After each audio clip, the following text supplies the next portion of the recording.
Hi guys, and welcome back to the channel. Today I'm making a super simple mac and cheese. I'm on a time crunch, so we're going to jump straight into it. So for this recipe, it's super simple. You just need 50 grams of butter.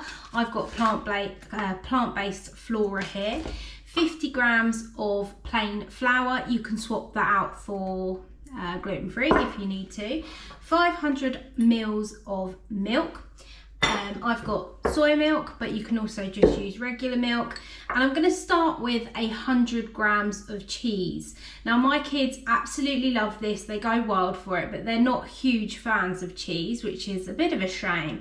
But you can always add more, you can remove if you're trying to reduce the amount of cheese in there, or just work with your own personal preference as well.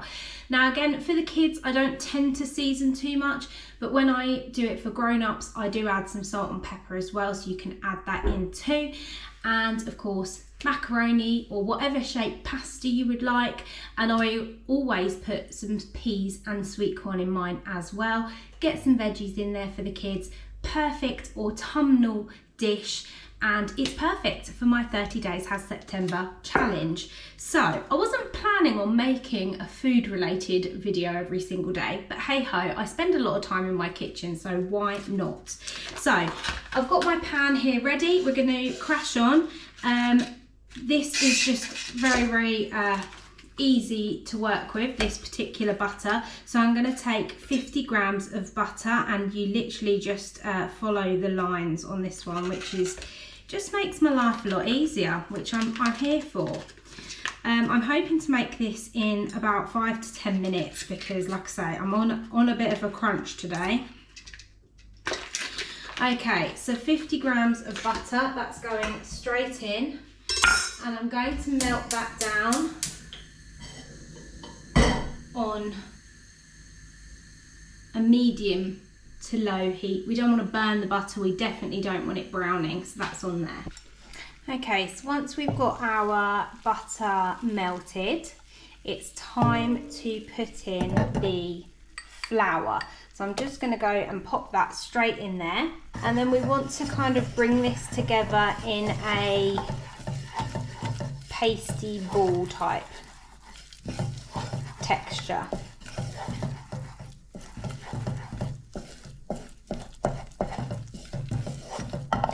Turn that slightly up, so we're on kind of a low to medium heat there. I can hear it bubbling a little bit, and we're going to cook this for around 1 minute. Now this is the exact same way that I make a white sauce. It's the same way that I make my bacon leek mushroom pasta. So I'll link that video as well if you haven't seen that one. So this is the kind of the base of those white sauces.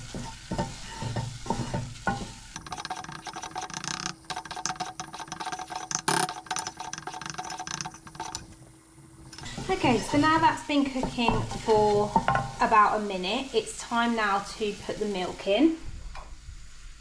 And the key with this is to add just a little bit and often. So we don't want, and that's far too high, so I'm going to turn that right down. That heat's far too high.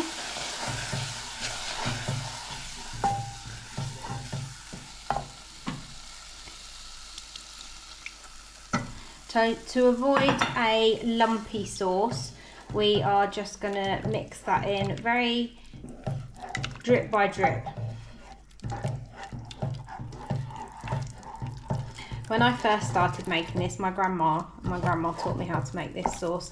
When I first started making it, I used to make it so lumpy, I had to blend it in a food processor to get the lumps out. So yeah, little by little, and you shouldn't have any problems.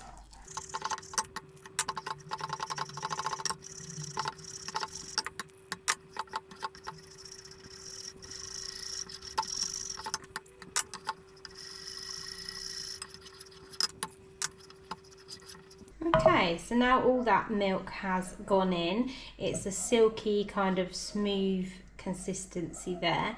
It's quite fluid at the moment, so we're going to cook this on a fairly low simmer for around 5 minutes, and then that's going to get nice and thick.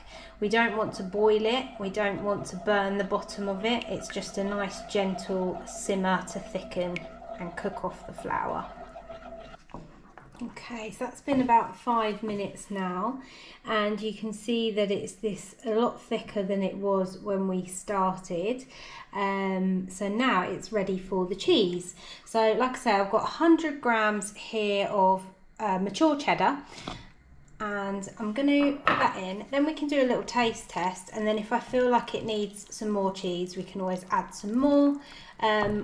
Or you could always just start off with less as well if you're not massive fan of really cheesy sauce.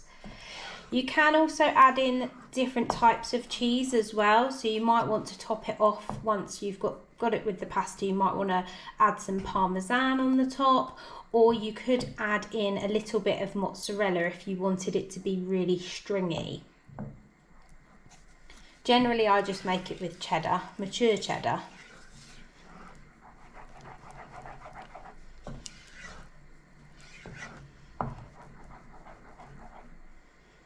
And so now we've got that really silky consistency there. So while we're making that, it's always a good idea to make the pasta as well. Like I say, any shape that tickles your fancy. I always use macaroni for that classic mac and cheese. And I always just add the peas and sweet corn frozen. I just add that in with the pasta so that I don't have another pan on the go. And then that adds a little bit of veggies as well. Okay, so that's now ready to combine with the pasta and serve. So there we have it, guys, the ultimate comfort food, mac and cheese, done in under 10 minutes. You can keep the sauce in the fridge for 3 to 5 days, and you can also freeze it for up to 3 months as well, if it lasts that long in your house. It certainly won't in my house. Enjoy, and I'll see you tomorrow.